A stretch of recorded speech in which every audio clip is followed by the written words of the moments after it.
j'espère que vous allez bien. On est aujourd'hui jeudi et j'ouvre un nouveau vlog. J'ai une toute petite tête pour ouvrir ce vlog, pour être très honnête et sincère. J'ai un peu de mal en ce moment à gérer mes émotions, gérer tout un tas de choses.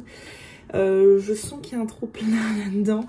Et c'est très compliqué. Et je pense que la météo, la pluie, la grisaille, tout ça, en fait, ça ne m'aide pas du tout. Et que c'est pour ça qu'en ce moment, j'arrive pas du tout à gérer ce mood. Demain, je pars à Bruxelles, au salon Iris Noir, avec les filles. J'ai hâte de les... J'ai extrêmement hâte de les retrouver, j'ai extrêmement hâte d'y aller. Mais j'avoue que j'angoisse énormément à l'idée de ce voyage, pour plusieurs raisons.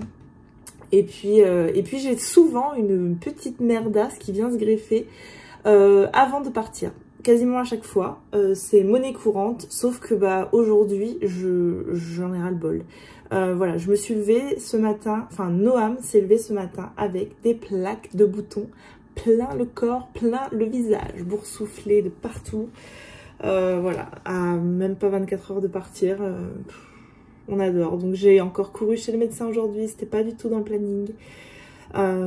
C'est une crise d'urticaire, ce n'est pas grave, mais voilà, quand je l'ai vu se lever ce matin, j'ai paniqué. J'avais envie un petit peu de justifier cette tête de déterré que j'ai aujourd'hui, c'est très compliqué. J'ai beaucoup de mal à gérer mes émotions là depuis quelques jours. Niveau lecture, du coup, je sais pas si je vous l'ai déjà dit, mais en fait, plus je vais bien, plus je lis. Et voilà, comme là j'ai une humeur assez dégueu, j'arrive pas tellement à me concentrer et à lire.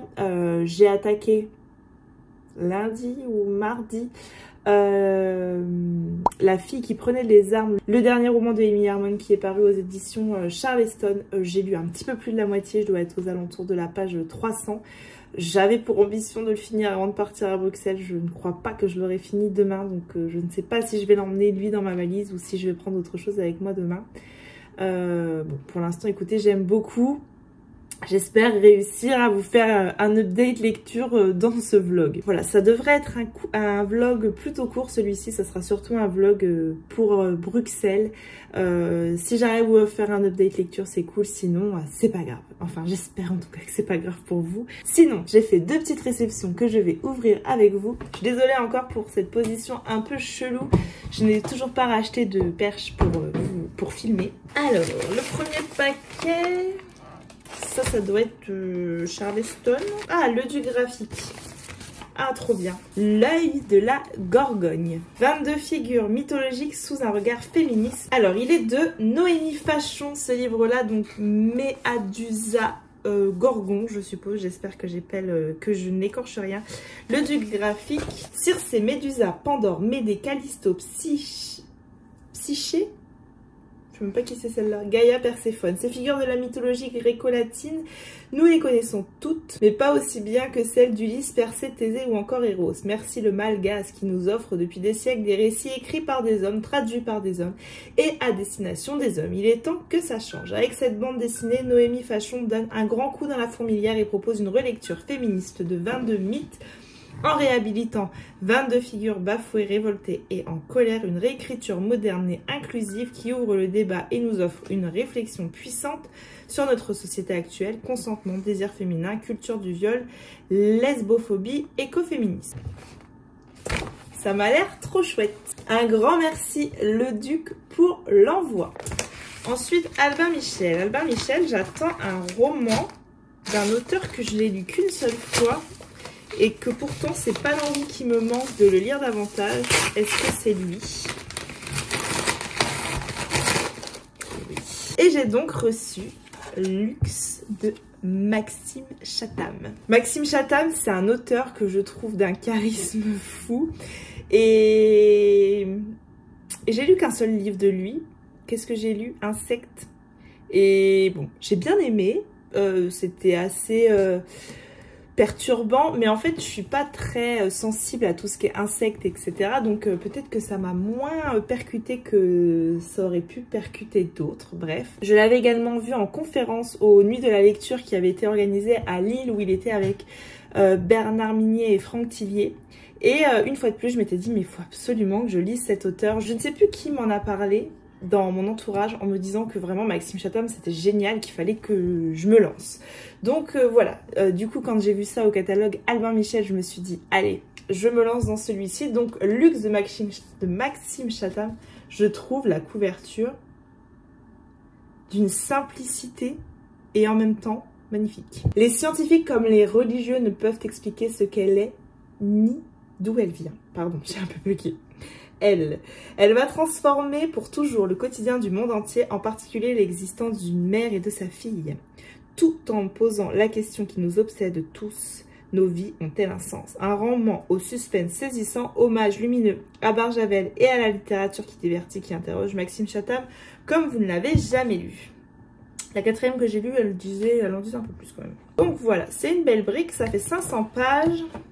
Je suis hyper curieuse de lire ça, je suis hyper contente de l'avoir reçu. Un grand merci Albin Michel pour l'envoi. J'ai pris beaucoup de retard sur mon planning de lecture ce mois-ci. Il y a 2-3 services presse que je n'ai pas eu. Oh, en plus j'ai des petites boucles d'oreilles à sortir, regardez-moi ça. Oh, quel talent. Je disais tout quoi, parce que je suis partie encore loin dans ma tête. Oui, je disais que j'ai pris énormément de retard ce mois-ci dans mon planning de lecture et qu'il y a du coup 2-3 services presse que je n'ai pas eu le temps de lire. Pourtant j'ai pas mal lu, hein. Je suis à plus de 10 livres je dirais sur mon mois d'octobre. Mais voilà, j'ai pris du retard. Normalement celui-ci je l'ai programmé en novembre. J'espère avoir le temps de le lire. Je voudrais rattraper mon retard d'octobre en fait. Il y a un petit journal avec le livre de Maxime Chatham.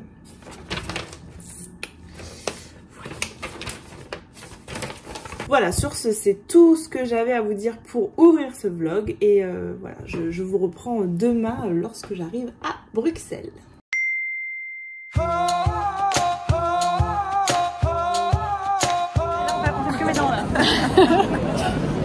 Présentement à la gare de Nord de Paris, nous attendons encore notre train puisque nous sommes abonnés au retard. Merci la SNCF. Et donc voilà, il serait temps d'y aller maintenant à Bruxelles. Allons-y.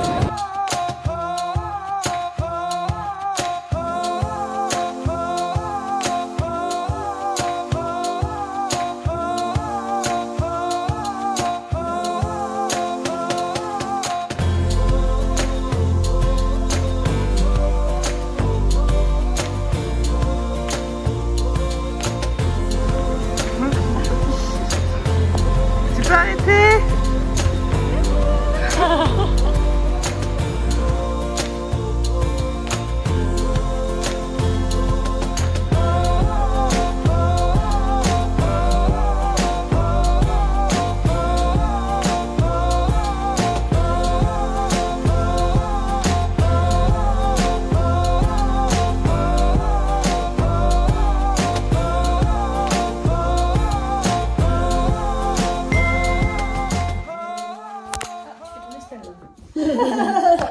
Ça filme. Ah merde. Je vous reprends, on est samedi et on est donc avec les filles à Bruxelles. Hier on est arrivé avec un tout petit peu de retard. Finalement on a eu 20 minutes, on a eu de la chance. On a eu un petit problème de train. Et on a été se promener en bonne touriste qui se respecte sur la grande place à Bruxelles. C'était cool, c'était vraiment très joli. C'est la 3e fois moi que je vois cette place et franchement je trouve toujours qu'elle fait son... J'ai Estelle qui fait comme ça. C'était une première pour moi. Ça fait toujours son petit effet, je trouve. Elle est vraiment très très belle cette place. Enfin bref. Et puis là ce matin, on s'apprête à partir au salon. Puis voilà, je vous reprendrai là-bas. Ah oui, sinon. Allez, c'est reparti. Attends, je vais rechercher mon livre. Ah mais tu laisses tourner comme ça. Oui, mais je coupe après. Ah ouais.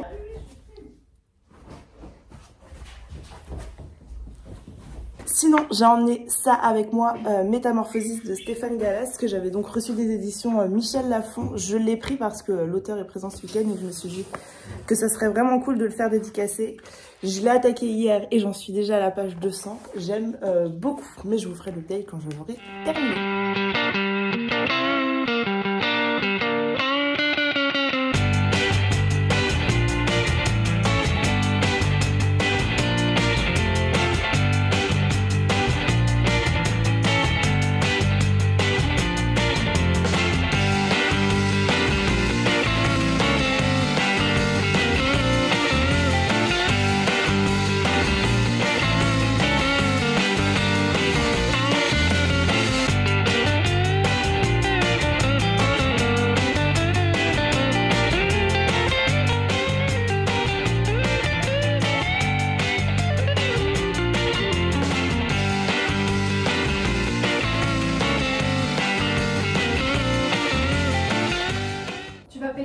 vlog aussi?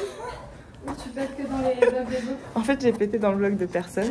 Vous m'instaurez une réputation. Oui, c'est exactement le but. Sauf que j'ai pas pété. M'as-tu entendu péter?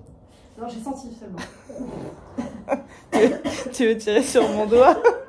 Nickel, non, On faisait un concours de beauf ce week-end. Alors, on revient du salon. J'ai donc acheté 7 romans, 7 poches. C'était mon but du week-end, de n'acheter que du poche. Et j'ai failli craquer. À la dernière minute, j'ai failli prendre un Nicolas Feuze, mais... Attends, parce que j'ai une position, là on me voit pas dans mon vlog, mais dans le tien on va le voir quoi. Non, on voit pas. Je vois pas ta culotte. Enlève ta culotte, c'est moi qui pilote. Ça c'est une bonne phrase de beauf. Tu vois le concours du beauf. Donc je disais quoi? Je disais que j'ai failli me prendre un Nicolas Feuze et finalement il était parti. Donc on a pris, enfin non, il était en conférence et je ne pense pas qu'il serait revenu après. Du coup on est parti sans. Je me dis que j'aurai d'autres occasions de prendre Nicolas Feuze. Du coup, on a acheté pas mal de trucs en commun avec les filles. Je me suis pris de Stéphane Gallas Les Ombres de Salem et je crois que Flo et Estelle, oui, on l'a pris toutes les trois. Donc ça, on va essayer de se programmer nos lectures. Donc ça fait 770 pages. 3 sœurs, 3 façons de se venger. On a vu Le Cercle de... Non. Je vais couper beaucoup là. Hein. Je me suis pris Le Cercle de Bernard Minier, c'est donc le tome 2 de ses enquêtes Charcosset et Tillier. Est-ce que tu peux arrêter d'intervenir pour dire des choses? Martin, c'est pas plusieurs. C'est pas bien, viens avec moi. Prends ta palle, venez. Hop. Donc, j'en étais là. C'est vraiment très compliqué de vlogger avec des gens comme ça. Donc, je me suis pris Le Cercle, le tome 2 des enquêtes de Martin Servaz. Je n'ai toujours pas lu. Et nous, on a Glacé. Glacé. Du coup, on va lire Glacé avant. Je suis navrée. Hein. Vraiment, je suis navrée. On twiste tes vlogs, tu vois. Je contrôle pas. Mais c'est bien plus marrant comme ça. Oui. Donc voilà, on va enchaîner, on va essayer d'enchaîner parce que c'est pas facile. Ensuite, Florence m'a obligée, nous a obligés à acheter notre premier RJ et Laurie. Et tu me caches en faisant ça. Oui, oui, c'est ça. Donc on a pris Papillon de nuit, sous les conseils de Flo. Moi j'étais très tentée par la couverture avec le cirque. Le carnaval des ombres. Ouais. Il est vraiment bien aussi, mais... Parce que ça m'a l'air monstruosité, pas monstruosité, non. Mais c'est pas... Il y a un petit côté, il y a un gros côté manipulation, illusion. Et... Mais moi je vois ça comme le... Moi j'aime pas les cirques en général, donc ça m'attire pas du tout. Ouais, mais les cirques de l'époque... Freak show, tout ça. Ouais. Non. Non. Non. Bon. Du coup on a pris ça avec Estelle. Toi t'as pris un Laurie? Moi j'ai pris Le Chant de l'assassin. Ensuite, Christelle. Oui. Christelle Duchamp. Donc pareil, je vais découvrir Christelle Duchamp. J'ai jamais lu. Encore. T'as le même avec Estelle. Voilà. Le sang des Belasco. On l'a vu en conférence, c'était hyper intéressant. Ouais, elle est très chouette. Il y avait un plateau de 5 autrices et je les ai trouvées toutes les 5 très différentes mais très attractives. C'était vraiment chouette cette conférence. J'ai pris des bouts de conférence. Ouais, il faudra regarder le vlog de Flo. Elle fait sa pub en même temps, la meuf, pour sa chaîne. Dans le plus grand des calmes, je vais vous mettre ici la chaîne de Flo Books, hein, évidemment. Non, alors vous pouvez mettre aussi petite lectrice parce que j'étais quand même dans le décor, donc... Moi j'ai pris des livres du mal, voilà. Je vais quitter ce blog. On s'en fout. Donc oui, toi t'as déjà lu ça. Ouais. Et ça t'as vraiment kiffé. Trop bien. C'est hyper court ça. Hein. Mais elle a, justement, en 250 pages, elle te pond un truc du tonnerre de Dieu, quoi. Et ça mérite pas d'être plus long. Faut que ça fasse 250 pages. Il n'y a pas besoin. En vrai, moi ça m'avait paru petit sur l'autre. L'art du meurtre, mais il n'y a pas besoin de plus. Et en fait pas besoin. C'était dinguissime. Elle va pas... Toi t'as déjà lu aussi. Moi j'ai déjà lu L'art du meurtre, donc c'est pas celui-là. Enfin c'est celui qu'on n'a pas là. Il y en a 3 en tout d'elle. 3 poches et un livre. Ah oui, il y a son grand. Ok. Qu'est-ce qui te reste? Ensuite, moi j'ai pris toute seule un Yvan sans influence.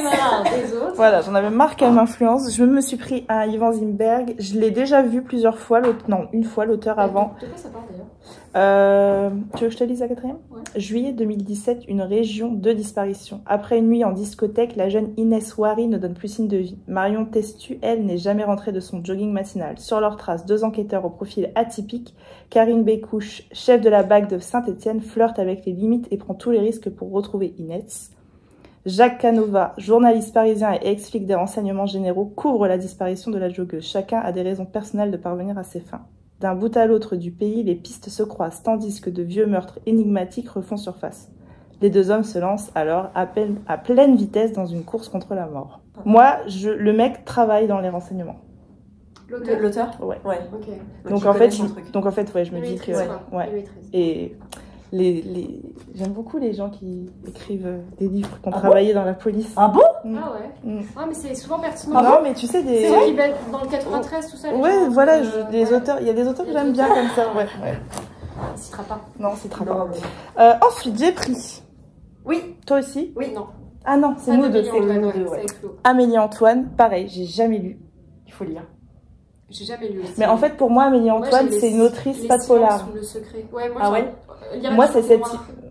Très noir. Très dépressif, en fait, comme littérature. Ce que j'ai en tête.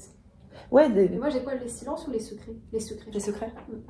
J'ai encore jamais lu, j'arrive pas à le sortir de ma palle. Mais elle est très obscure, l'autrice. Hein. Ouais. Quand elle parle en conférence, elle nous a vendu un roman jeunesse drôle. Oui. Qui a pas drôle du tout.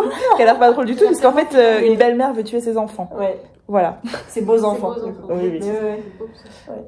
Mais celui-là, il a l'air trop bien. Ouais, celui-là, il a l'air vraiment pas mal. Et du coup, c'est construit comme un thriller? Bah ça, c'est un thriller, ça.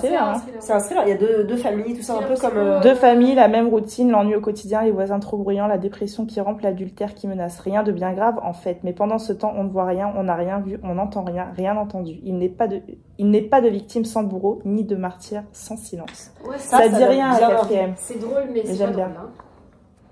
Ouais, okay. Franchement, ouais. Ça doit se lire vite, hein. 420 pages. Après, c'est des pages bien remplies quand même. Hein. Ah oui? Ouais. Ah oui, ok. Ouais, mais ça peut...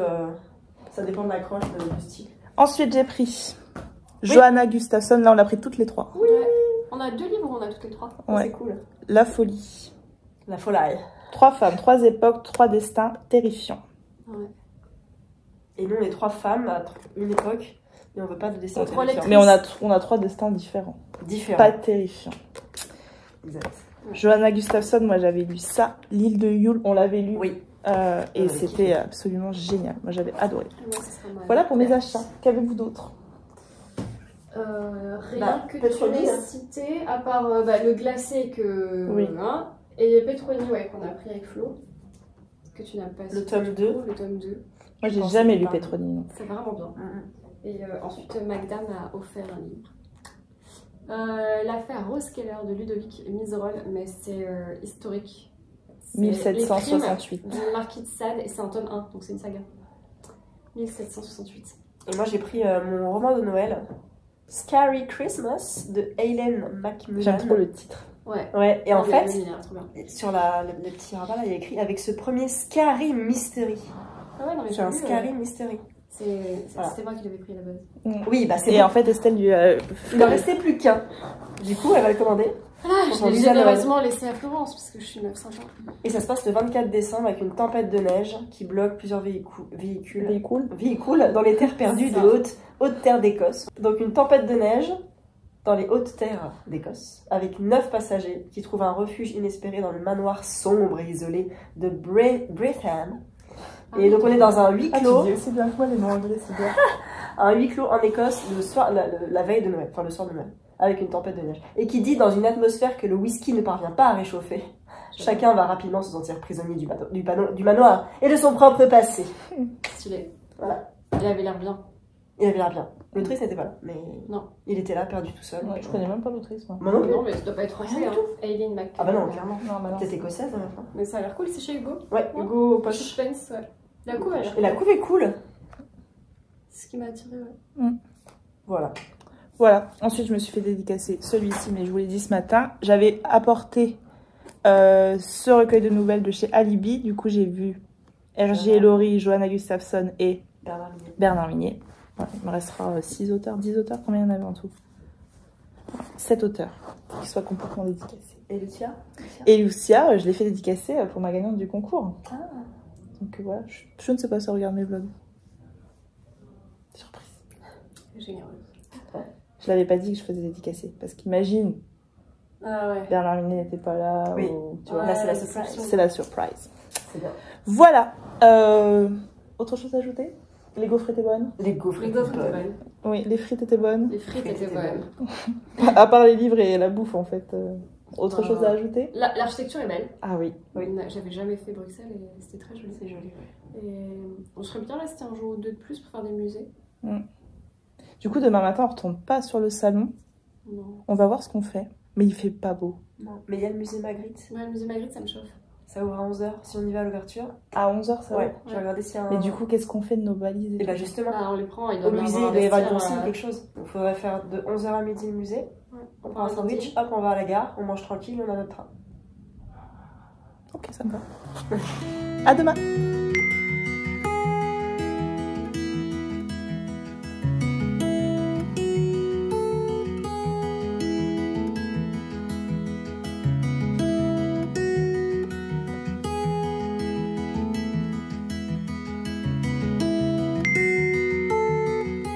Je vous reprends, on est mardi. Alors, je vous reprends pour vous parler des 2 dernières lectures que j'ai terminées. Mais avant, je vais revenir sur mon week-end à Bruxelles avec les filles. C'était vraiment trop cool. On s'est vraiment éclaté. On a rejoint Magda sur place le samedi. C'était vraiment trop cool d'être tout ensemble. Ça m'a fait du bien ce week-end, je dois l'avouer. On a beaucoup rigolé et je crois que j'avais besoin de décompresser au maximum et que ce week-end a parfaitement répondu à mes attentes. J'ai déjà fait le montage de la partie Bruxelles et il y a des trucs, je me suis dit oh, je peux pas mettre ça sur YouTube, il faut que je coupe au montage. Et en même temps non, j'ai pas envie parce que voilà, c'est de l'humour cucul à praline. Mais écoutez, j'ai tellement ri et on s'est tellement éclaté, je crois que j'avais besoin de décompresser à fond. Et que ce week-end a répondu parfaitement à mes attentes. Je crois aussi que j'avais besoin un petit peu de me rebooster par rapport à la création de contenu littéraire. Parce que c'est vrai qu'en ce moment, j'ai l'impression que je tourne un peu en rond et que je remets beaucoup en question mon contenu en ce moment. Et en fait, je me rappelle pourquoi je suis sur Bookstagram quand je passe des week-ends comme ça. Je me rappelle que j'adore lire, que c'est une vraie passion, que ça me fait un bien fou et que ça me fait du bien de partager cette passion avec des gens, de partager ma passion avec des copines et de partager ma passion ici avec vous parce que ça me fait du bien. Voilà. Le salon était vraiment hyper chouette. Alors c'est très rapide, c'est très court. Le dimanche on n'y est pas retourné parce que en fait la journée du samedi a largement suffi à ce qu'on fasse le tour du salon et qu'on voit les auteurs qu'on voulait voir, etc. Mais ça fait du bien en fait de pas faire 1h30 d'attente pour avoir une dédicace de Bernard Minier qui dure 1 minute. Alors même s'ils prennent toujours leur temps les auteurs quand vous les voyez en dédicace, là c'est vrai que c'est beaucoup plus chill, beaucoup plus détendu et que vous avez des échanges un peu plus importants je trouve avec les auteurs. Et c'est ce que je disais au Fils Week-end en fait. J'adore aller à des gros salons comme Brive, comme les Quais du Polar évidemment. C'est voilà, vous voyez énormément d'auteurs, énormément de choses. Et c'est cool, mais là j'ai vu moins d'auteurs, mais j'ai vraiment passé un excellent moment. Enfin voilà, je ferme la parenthèse de Bruxelles, je ferme ma parenthèse de beauf, parce que vraiment c'était le thème du week-end, être une beauf, et je crois que Estelle et moi avons rempli le contrat à 100%. La pauvre Florence a subi notre humour à ras des pâquerettes un peu tout le week-end, mais franchement ça m'a fait du bien. J'adore vraiment passer des moments avec les filles. Voilà, il manquait ce week-end Tatane à qui on a beaucoup pensé, évidemment. Et puis, on a vu Magda, même si elle n'était pas avec nous, c'était pas tout à fait comme d'habitude, mais c'était vraiment chouette aussi. Sinon, niveau lecture, j'ai donc terminé ce week-end Métamorphosis de Stéphane Gallas. Je pense que ça se dit Gallas, il faut absolument que je demande à l'auteur comment ça se dit. Je l'ai vu ce week-end, mais j'ai pas du tout pensé à lui demander. Je vais vous faire le pitch rapide. On est aux États-Unis, on est dans le Massachusetts et une étrange silhouette apparaît régulièrement. Voilà, on voit dans les caméras de surveillance, dans tout un tas d'endroits, cette étrange silhouette qui apparaît et à l'intérieur de cette capuche, il y a ces LED rouges qui apparaissent. Alors au début, on ne sait pas trop de quoi il s'agit, on ne sait pas trop qui est cet homme, pourquoi il est là, est-ce que c'est pour faire peur, est-ce que ça serait pas une communication pour la sortie d'un film, genre à la projet Blair Witch. Voilà, on ne sait pas exactement ce qu'est cet homme jusqu'au jour où cet homme passe à l'acte. Et commet son premier meurtre. Les meurtres sont assez sanglants, assez... En fait, il égorge ses victimes, il commence par égorger une famille, voilà, 2 adultes, 2 enfants, et puis il va égorger tout un tas d'autres personnes, avec cette signature vraiment particulière de l'égorgement et de ces lumières, en fait, qui apparaissent. Tous ces actes, tous ces meurtres sont filmés. Alors soit parce que dans la maison dans laquelle il a tué la famille, il y avait des caméras de vidéosurveillance, soit parce qu'une femme passe à ce moment-là et que sur la GoPro de son casque de vélo, elle filme une scène, enfin voilà. Et très vite va venir enquêter sur ce meurtre l'inspecteur détective Wilfried Bosco. Il va rejoindre l'enquête. Alors c'est le 3e tome dans lequel on voit apparaître cet inspecteur. Je n'ai pas lu les 2 premiers, mais ça m'a absolument pas gêné pour comprendre l'enquête, etc. Et voilà, il va commencer à enquêter pour savoir un petit peu quelle est cette personne qui commet ces meurtres. Et cette enquête va l'amener très loin. Alors il a avec lui une coéquipière un petit peu particulière, et ça c'est vraiment le petit côté perché ésotérique que j'ai adoré évidemment retrouver dans le roman, puisqu'il enquête avec une médium qui sent des choses, qui voit des choses, qui sent des morts, qui sent des... Ah, ça me met des frissons, qui sent tout un tas de choses, et c'est vraiment un super duo atypique. J'accroche à fond avec ce détective qui n'est pas comme les autres. C'est pas ce que je trouve habituellement dans les autres enquêteurs que j'ai l'habitude de croiser et que pourtant j'aime beaucoup. Hein. Je vais penser évidemment au capitaine Cos de Norek, voilà, qui est ce flic bourru. Ou alors on a l'enquêteur d'Alexis Leibsker, évidemment, qui est également, voilà, cet homme macho, un peu, etc. Ici, on va avoir un inspecteur qui est différent, à qui, en fait, ses collègues n'accordent pas de crédit parce qu'il a une apparence différente, parce qu'il est différent. Et je le trouve d'autant plus touchant, d'autant plus respectable, parce qu'il doit enquêter sur des horreurs et il doit en même temps toujours faire ses preuves. Et j'ai trouvé qu'il y avait un vrai message derrière cet inspecteur que j'ai trouvé absolument génial. Et puis l'enquête nous emmène dans des endroits absolument horribles, notamment lorsqu'on arrive sur une forêt avec plein d'ossements humains. Mais je vous en dirai pas plus parce que je risquerais de vous spoiler déjà des petites choses. Et il se passe tellement de choses dans Métamorphosis, vraiment. C'est pas un coup de cœur. Peut-être parce que sur la fin, je trouve des longueurs. Mais qui sont absolument pas venus me faire lever les yeux au ciel une seule fois, où je me suis pas dit bon, où c'est qu'on va, où c'est qui nous emmène. Non, vraiment, je suis captivée du début à la fin de cette enquête. Je l'ai dévorée, je l'ai lu en 2 jours finalement, puisque le samedi j'ai assez peu lu, mais je l'ai lu sur vendredi aller au train et dimanche retour au train. Et vraiment, j'ai adoré la plume.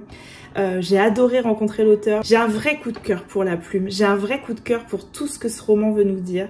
Il y a également une partie où il y a la relation entre ce détective Bosco et sa mère qui est mourante. Et j'avais des frissons, j'étais touchée, Il y a une vraie histoire, il y a une vraie enquête, il y a des vraies idées atypiques, enfin, que j'ai jamais lues. En tout cas pour ma part, il y a ce côté un peu ésotérique, un peu perché, un peu fantastique qui me fascine. Et puis surtout, ouais, cet inspecteur que j'ai déjà très hâte de retrouver. J'ai pris un autre roman de l'auteur ce week-end, Les Ombres de Salem. Donc ça, c'est le 2e. Je suis désolée si vous entendez les enfants qui crient, ils sont en train de jouer derrière. Pour faire... Bref, c'est un roman qui se lit très vite. C'est un vrai thriller. C'est vraiment très sombre. Il se passe vraiment des choses absolument horrible, ça va écorcher, ça a écorché mon cœur de maman. C'est pas toujours hyper simple à lire, et en même temps il dénonce énormément de choses, et je valide à 100%. Une nouvelle fois, je remercie vraiment les éditions Michel Lafon pour l'envoi de ce roman et à l'auteur de nous avoir fait une chose aussi précieuse. Sinon, j'ai également lu La fille qui prenait les armes de Amy Harmon. Donc ça, je l'ai attaqué la semaine dernière et je l'avais pas pris pour aller à Bruxelles ce week-end parce que j'avais envie d'être dans un mood très thriller, très polar. Et La fille qui... alors c'est marrant parce qu'on est dans le Massachusetts les deux. Voilà. Là, on est dans le Massachusetts, mais on est en 1780 et on va rencontrer Rebecca Sanson. Rebecca Sanson, elle a une enfance très particulière. Elle a un père qui n'en a rien à foutre d'elle et une mère qui, de ce fait, va plus ou moins l'abandonner et la laisser faire sa vie. Elle va rentrer dans une famille où il y a 10 enfants et elle va devenir une aide à cette famille. C'est une jeune femme qui a soif d'apprendre, qui a soif d'être quelqu'un d'autre, qui a soif de plein de choses. Elle va entretenir pendant des années une correspondance avec une femme qui s'appelle Elisabeth. Cette femme, elle va répondre à toutes ces questions. Elle va demander à son mari de l'aider à répondre à ces questions quand elle n'y parvient pas. Voilà, Déborah, elle souhaite une autre vie. Jusqu'au jour où la guerre d'indépendance éclate aux États-Unis et qu'évidemment ce sont les hommes qui sont appelés à combattre parce que les femmes n'ont pas le droit. Et que Déborah, elle en décide autrement, elle décide de se grimer en homme, de réduire sa poitrine, de serrer sa poitrine au maximum, de s'attacher les cheveux, de mettre un chapeau et de partir. Elle se grime en homme et ainsi elle devient Robert et elle va aller combattre pendant cette guerre d'indépendance et elle va être un soldat extrêmement courageux. Elle va faire bien plus que certains hommes. Elle est incroyable. Et c'est d'autant plus touchant et d'autant plus incroyable qu'en fait, Déborah Sanson, elle existe vraiment. Elle a vraiment existé, cette femme. Alors évidemment, Amy Harmon, dans ce roman-là, elle a pris énormément de liberté. Elle lui construit une vie qui n'est pas exactement celle qu'elle a eue. Elle lui construit des relations, elle lui construit plein de choses qui ne se sont absolument pas passées comme ça. Elle a énormément romancé l'histoire, mais le fond, c'est une histoire vraie. C'est cette femme qui s'est grimée en homme, cette femme à qui on a interdit en fait d'aller combattre pour son pays et qui a décidé de faire autrement et qui prouve en fait qu'une femme peut être aussi courageuse évidemment qu'un homme. C'était une féministe dans l'âme, elle était précurseur dans une façon de penser et j'ai vraiment adoré l'histoire. Ce sera pas mon préféré d'Amy Harmon, je dois avouer que j'ai préféré les deux autres. J'ai préféré Ce que murmure le vent. J'ai préféré Un tourbillon de sable et de cendre, ou de cendre et de sable, je sais jamais dans quel ordre ça se dit. Mais j'ai adoré cette histoire, vraiment. Ça sera celui que j'aime le moins, mais c'est pas pour autant que je l'ai pas aimé. Cette femme qui bande sa poitrine pour aller sur un champ de bataille est une leçon de vie et c'est vraiment une histoire qui me marquera très très longtemps. Je retrouve la plume d'Amy Harmon, la plume que j'aime beaucoup. Je lui trouve quelques longueurs, peut-être, mais sincèrement, j'ai passé un excellent moment avec la fille qui prenait les armes. Et cette couverture tellement charismatique, je vous jure, cette couverture, je l'aime énormément. Enfin voilà, ce que je pouvais vous dire de ce roman de Amy Harmon qui est donc paru aux éditions Charleston. Ce week-end, j'ai reçu des colis, mais j'ai pas eu le temps d'aller les chercher, donc je ne sais pas ce que j'ai reçu. J'ai juste reçu quelque chose que je vais aller chercher. Je vais l'ouvrir avec vous, mais je crois que c'est pour les garçons. Oh, bon, c'est plutôt pour moi finalement. Parce que bon, c'est un Benjamin Lacombe. Avec une trop jolie illustration. Benjamin Lacombe, c'est mon illustrateur préféré. Je pense que je l'ai dit 500 000 fois ici, donc je ne l'apprends pas si vous êtes là depuis longtemps. Et j'ai donc reçu Sherlock, le trésor de Toutankhamon. Sherlock, il en existe déjà plusieurs. L'album, il est en édition collector, il est magnifique. Alexandrie, 45 avant JC. Sur ordre de la reine Cléopâtre, Sherlock et ses amis partent à la recherche d'un fabuleux trésor. Ils s'enfoncent dans les dédales des pyramides où rôdent de dangereuses créatures. Il est trop beau l'album. Donc voilà, de Benjamin Lacombe à la plume, Sébastien Pérez. Ce duo qui fonctionne toujours du tonnerre de Dieu. Avec des illustrations merveilleuses. Voilà, j'ai trop hâte de le lire. De le lire aux garçons également. Mais celui-ci rejoindra ma bibliothèque. Ça va rejoindre ma collection Benjamin Lacombe. Enfin voilà. Un immense merci Flammarion pour l'envoi de cet album et de cette magnifique illustration. Voilà, c'est tout ce que j'avais à vous dire pour ce vlog. Comme dit, il n'y aura pas de vlog la semaine prochaine. Je vais faire une semaine off vlog avec les garçons, c'est trop compliqué. Voilà, j'espère comme d'habitude que vous avez passé un bon moment avec moi. Je vous retrouve très bientôt dans une nouvelle vidéo. Je vous fais des bisous. À bientôt. Bye!